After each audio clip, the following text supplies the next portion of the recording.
Good morning. Hope so तुम्हाला माझा आवाज येत असेल. तर आपण कालच्या लेक्चरला कुठे थांबलो होतो, तर आपण लेसन कम्प्लीट केलेला होता. त्याच्यानंतर वन शॉट व्हिडिओ अपलोड केलेला. त्याच्यानंतर क्वेश्चन आन्सर्स जे होते ते आपण सुरुवात केली. सो जो वन शॉट व्हिडिओ आहे त्याच्यानंतर ह्या परत गोष्टी आपण रिवाइज करूया आणि एकदा क्वेश्चन आन्सर्स ह्या व्हिडिओमध्ये होऊन जातील. त्याच्यानंतर पुढचा व्हिडिओ जो असेल तो आपला लेसन नंबर 2 वरती असते, जे काही फंडामेंटल्स आहेत त्याच्यात. ओके. त्याच्यानंतर हळूहळू आपण नेचर्स बघणार आहोत, जनरल्स बघणार आहोत, सबसिडरीज बघणार आहोत, ट्रायल बॅलन्स आहे, बॅलन्स शीट आहे, प्रॉफिट अँड लॉस अकाउंट आहे. ह्या सगळ्या गोष्टी आपण बघत जाणार आहोत. तर पहिलं पहिलं काय होतं, कॅपिटलचा फॉर्म्युला काय होता? Capital is equals to assets minus liability. मग assets is equals to liability plus capital. Net equity is equals to total assets minus liability. Solvency, the person who is known as solvent, whose assets are greater than his liabilities.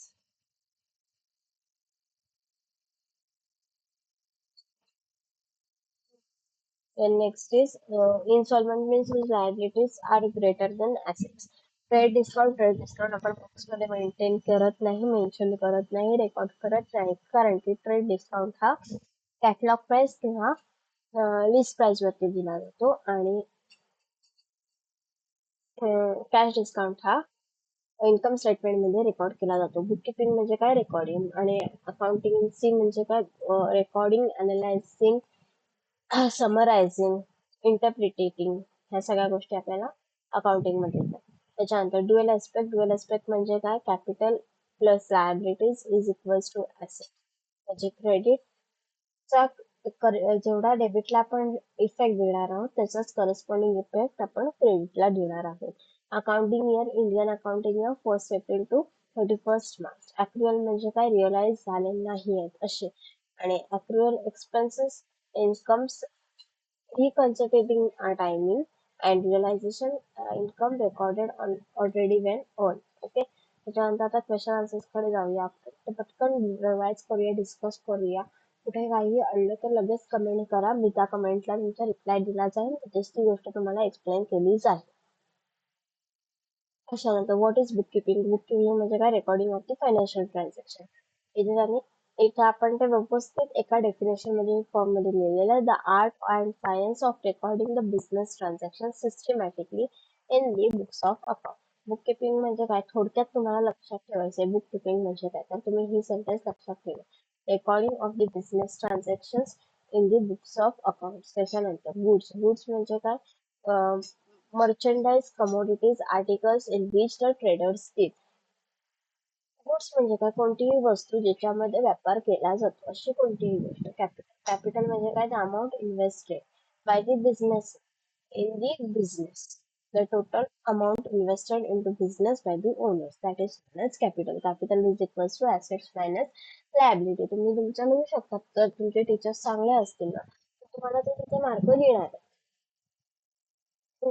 त्याच्यानंतर next काय? Drawings म्हणजे काय? The amount withdraw by a business owner for his personal goods. मग ते goods असू शकतात किंवा काही कॅश असू शकते किंवा चेक असू शकते, कशीही.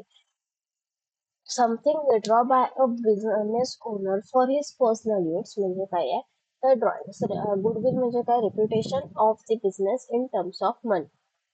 The reputation of the business expressed in terms of money, and goodwill is an intangible asset.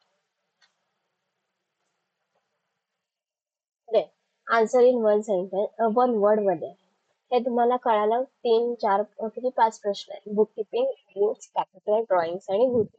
Book keeping म्हणजे काय? तर recording of the business transaction. Goods म्हणजे काय? तर मर्चंडाइज किंवा कोणतीही गोष्ट ज्यात जो काही ट्रेडर आहे ट्रेड करणार आहे. त्याच्यानंतर कॅपिटल म्हणजे काय? जी अमाऊंट ओनर बिझनेस मध्ये इन्व्हेस्ट केलेली आहे त्याला कॅपिटल्स असं म्हणतात. ड्रॉइंग्स म्हणजे काय? जी अमाऊंट किंवा कोणतीही वस्तू बिझनेसमॅनने बिझनेस मधून विड्रॉ केलेला आहे त्या पर्सनल यूज साठी, तर त्याला आपण ड्रॉइंग्स म्हणणार. गुडविल म्हणजे काय? Reputation of the business in terms of money. तुम्ही असं म्हणत नाही की तुम्ही ह्याच भाषेत बुक किपिंगचं डेफिनेशन आता तुमच्याकडे आहे त्या भाषेत असणार आहे की नाही. तुमच्या डेफिनेशन ही आहेत तशीच राहायची. तिथे इज अँड द कोणतेही टीचर खूप कडक असेल ना तर मार्क काढ. त्याच्यामुळे आता आपल्याकडे गुड्सचं डेफिनेशन, ज्या ज्या गोष्टींची डेफिनेशन आहेत त्या गोष्टींची डेफिनेशनच लिहा, पण ती व्यवस्थित डबल इन्व्हर्टेड कॉमा काढून. नंतर ते तुमच्याकडे आता गुडविल साठी हे इनटँजिबल ऍसेट आहे, हे डेफिनेशनचा पार्ट नाहीये ना, तर जो काही तुमचा डेफिनेशन आहे ना गुडविलची, ती डबल इन्व्हर्टेड कॉमा लिहा, त्याच्यानंतर कॉमा काढा आणि ते सगळं लिहा. त्याच्यानंतर नेक्स्ट काय, answering one, recording of the business transaction, bookkeeping. कारण की अकाउंटन्सी म्हणजे काय, तर ते अनालायझिंग आहे, summarising. Amount invested by a business by in the business by the proprietor capital, a person to whom the amount is payable. आपण payable आहोत, मग ते कोण झाले आपल्यासाठी, creditors. Exchange between two person, transaction. Excess of expenses over income, म्हणजे आपले expenses जास्त आहेत आपल्या इन्कम पेक्षा, मग आपण लॉस मध्ये असतो. Person whose assets are sufficient to meet his obligations. Obligations म्हणजे liability, मग तो सर्वंट पर्सन झाला. Arts and science of recording the business transaction, book keeping. Property of any described owner by proprietor asset. Property आहे म्हणून assets. Assets convert into cash easily. Hence short period त्यांना आपण current asset म्हणतो, आणि जे long term साठी असतात त्यांना काय म्हणतो, fix asset. Allowance given on a catalog price of goods, trade discount. Catalog किंवा लिस्ट प्राइस वरती असतो तो ट्रेड डिस्काउंट असतो. हे समजलं वन वर्ड मधलं. त्याच्यानंतर पुढे काय आहे, filling the blanks. Filling the blanks मध्ये surplus of income over expenses is profit. जिथे मगाशी काय होतं, एक्सपेन्सेस ओव्हर इन्कम होतं, तिथे लॉस होतो, आणि इन्कम ओव्हर एक्सपेन्सेस असतं तर प्रॉफिट असतं. In dash of basic of accounting, actual cash receipt and payment are recorded. In cash basis of accounting, actual cash receipt and payment are required. ते आपण तीन बेसिस बघितलेले, cash basis, accrual basis आणि mix किंवा hybrid basis. त्याच्यानंतर amount not receivable from customer is known as bad debt. Accounts must be honestly prepared, disclose all the material information is known as disclosure of concept. जे आपण शेवटी ज्या सगळ्या concept बघितलेले, काही स्टँडर्ड्स बघितलेले, त्याच्यात होतं a commodity in which traders trade is known as goods. Next काय आहे, appropriate alternative, filling the blanks. Dash means the reputation of the business valued in terms of money, goodwill. Goodwill means the reputation of the business valued in terms of money. Accordingly to Dash, cash flow statement is prepared for a profit and loss period. AS3. Immediate recognition of loss is supported by the principle of convergence. Brief explanation of the entry is narration. ते आपण being किंवा for ने लिहितो, ते नरेशनचं definition होतं. Entry, narration, goods, या सगळ्या गोष्टी आपण बघितलेल्या आहेत. An art of exchanging of things, services between two parties is termed as transaction. त्याच्यानंतर next, two of us. Bookkeeping and accountancy are one and the same? No. तो difference आपल्या डोळ्यासमोर आणा. त्याच्यानंतर conversion means to flow the safe side, true. The double entry system based on dual aspect concept, true. Debit credit. Bank overdraft is an asset of the business. आता bank overdraft म्हणजे काय, आता समजा तुम्ही बिझनेसमॅन आहात, तुमच्याकडे current account आहे, तर करंट अकाउंटला एक फॅसिलिटी देते बँक, म्हणजे तुम्ही तुमच्या ट्रान्झॅक्शन वरती असतं ते 5,000 देते, 20,000 देते. म्हणजे समजा आता तुमचं ट्रान्झॅक्शन करायचंय 25,000, बट तुमच्या अकाउंट मध्ये बॅलन्स हा 20,000च आहे, पण बँक काय करते, स्वतःच्या खिशातले तिथे 5,000 टाकते आणि तुमचं ते ट्रान्झॅक्शन करून घेते 25,000. जे 5,000 आहेत ना, त्याला बँक ओव्हरड्राफ्ट म्हणतात. आपण लोन असं म्हणत नाही, त्याला बँक ओव्हरड्राफ्ट.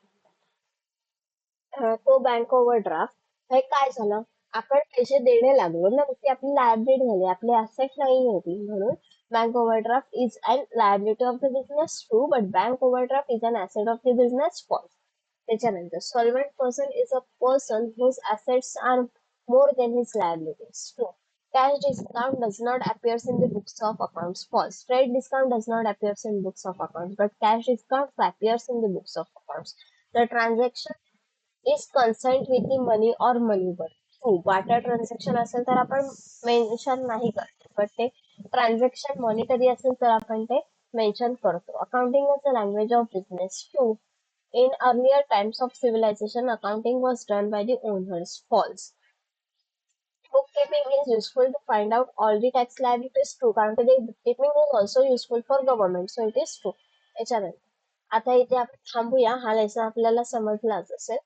फक्त तुम्हाला ह्या लेसनची रिव्हिजन करत राहावी लागेल. कारण ह्याच्यात ज्या बेसिक बेसिक गोष्टी आहेत त्या पुढे आता मी तुम्हाला सांगितलं ह्याच्या पुढच्या एका लेसन मध्ये सांगितलं क्रेडिटर्स कोण आहेत डेटर्स कोण आहेत, पण त्याच्या पुढच्या पुढच्या लेसन्स मध्ये सांगणार नाही ना क्रेडिटर्स कोण आहेत डेटर्स कोण आहेत. ते तुम्हाला समजलं पाहिजे. ते समजत नसेल तुम्ही ह्या लेसन परत या परत रिव्हिजन करा आणि नंतर मग त्या गोष्टींना सुरुवात करा. बट ह्या ज्या गोष्टी आहेत त्याच्यातले बाय डेट्स झाले, डेटर्स झाले, क्रेडिटर्स झाले, बँक ओव्हरड्राफ्ट झाला, गुड्स झाले, गुडविल झाली, परत ते जे काही प्रिन्सिपल्स आहेत कन्व्हर्जनिझम झालं, त्याच्यानंतर मटेरियलिटी झाली, ड्युअल एस्पेक्ट झाले, ह्या सगळ्या गोष्टी तुम्हाला पुढे लागणारच आहेत. हा लेसन एक दोन चालणारच नाही. त्याच्यामुळे मी म्हणेन की तुम्ही हा लेसन परफेक्टली लक्षातच ठेवा आणि महिन्यातून ह्या एकदा लेसन कडे, कारण की हा बेसिक आहे. जसे एबीसीडी असते ना तुमची, तशी हा लेसन तुमचा अकाउंटन्सीचा आहे. तुमचं पुढे करिअर असेल जे काही तुमचं असेल तुम्ही काही करा, तुम्ही 12th पर्यंत करायचं झालं तरी सुद्धा हा लेसन इम्पॉर्टंट आहे. सो हा लेसन रिवाइज करत राहा, प्रॅक्टिस करत राहा. प्रॅक्टिस करण्यासारखं काहीच नाही ह्या लेसन मध्ये. तुम्हाला रिव्हिजनच करावं लागेल कारण हा थेरॉटिकल लेसन आहे. जेव्हा प्रॅक्टिकल लेसन तर तुम्हाला प्रॅक्टिस महत्वाचीच आहे.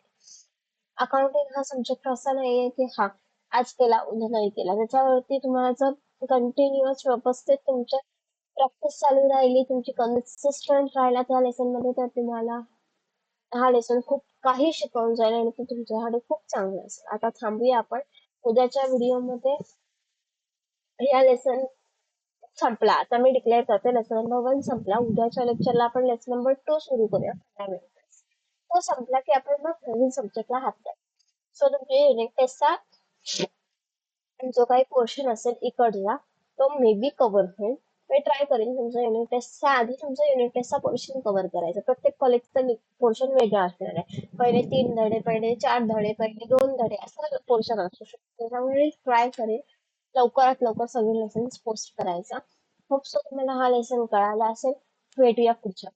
बाय.